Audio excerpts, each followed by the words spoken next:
on, smell knows this. Not a funeral, it wasn't a funeral. I was working as a real estate agent in Manchester, and I showed up to a viewing one morning with just one pure leopard print shoe in a full, very nice maroon suit from what I remember, and just one leopard print shoe and one very nice shoe. And then when the guy asked me outside the house, was like, how come you have two like opposite shoes on? And me not thinking, I was just like, I stepped in dog poo.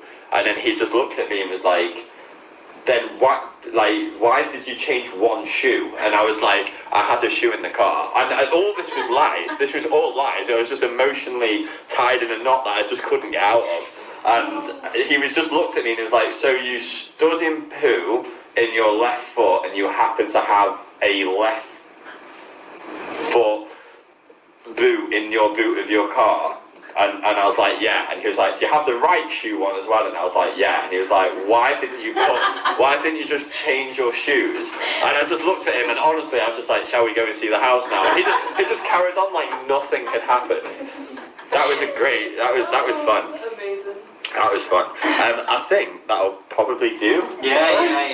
I think we'll hang out with Callum and Sophie and Stitch, and we'll see you guys soon. That was a lot of fun.